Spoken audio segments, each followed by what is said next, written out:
Assalamualaikum students.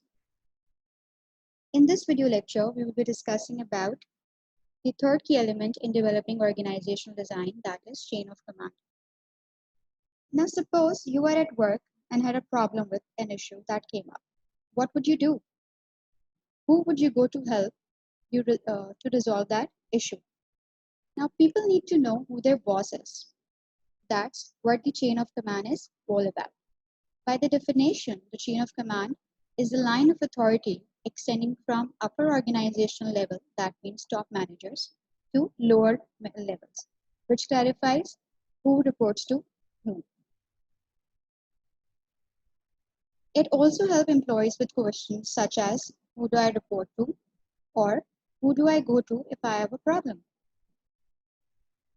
To understand the chain of command, you have to understand three important concepts, that is authority, responsibility, and unity of command.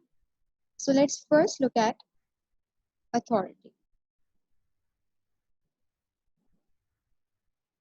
The definition of the authority is that it refers to the rights inherent in a managerial position to tell people what to do and to expect them to do it. As we have learned that a manager is someone who coordinates and oversees the work of other people so organizational goal can be accomplished. Now managers in the chain of command have the authority to do their job of coordinating and overseeing the work of others. Authority could be delegated downward to lower level managers, giving them certain rights with limitations.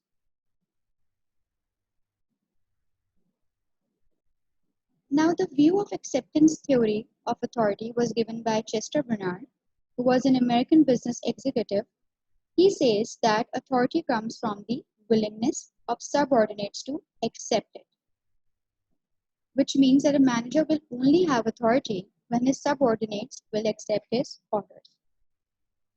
Now, subordinates will accept orders only if the following conditions are satisfied. Number one, they understand the order, that what is the order about. Second, they feel the order is consistent with the organization purpose or the mission of the organization. The third one is the order does not conflict with their personal beliefs and values. And the fourth one is they are able to perform the task as directed.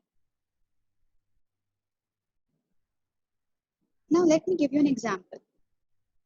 For instance, if I ask you to elaborate the process that are involved in an open heart surgery, will you be able to do that? No. Why? Because despite that I have authority over you and I can instruct you and order you for a certain task, but you might not understand the order that I have given you because you are not able and capable of doing telling the process of an open heart surgery because you are a business student.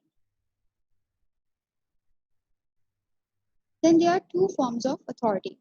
One is line authority and the other one is staff authority. Line authority entitles a manager to direct the work of an employee. A manager with line authority has the right to direct the work of employees and to make certain decisions without consulting anyone. Now, as organizations get larger and get more complex, line managers find that they do not have the time, expertise, or the resources to get their jobs done more effectively or efficiently. So in response to that, they create staff authority. Staff authority are the positions with some authority that have been created by the line authority to support, assist, and advise those holding the line authority.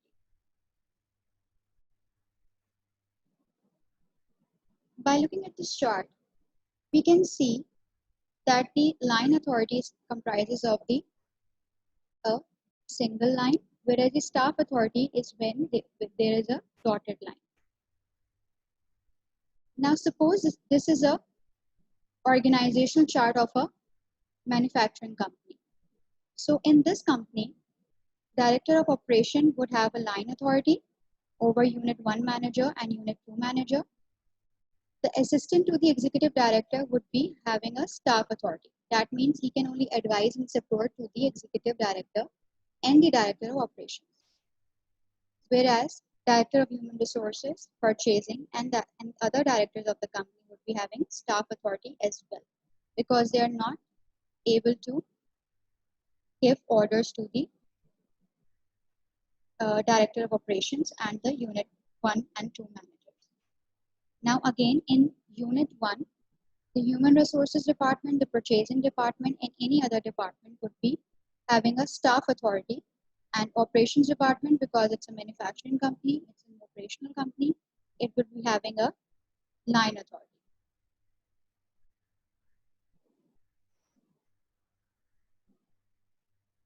Now, when managers use their authority to assign work to employees, those employees take on obligation to perform those assigned duties.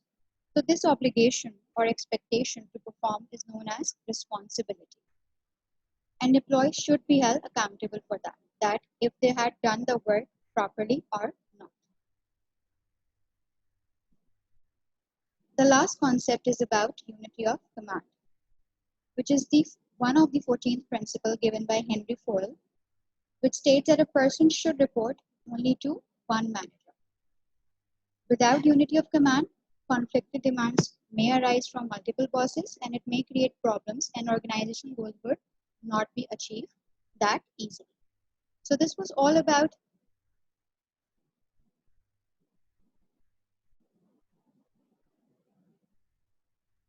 unit chain of command. In the next video, we'll be discussing another key element in developing organizational design.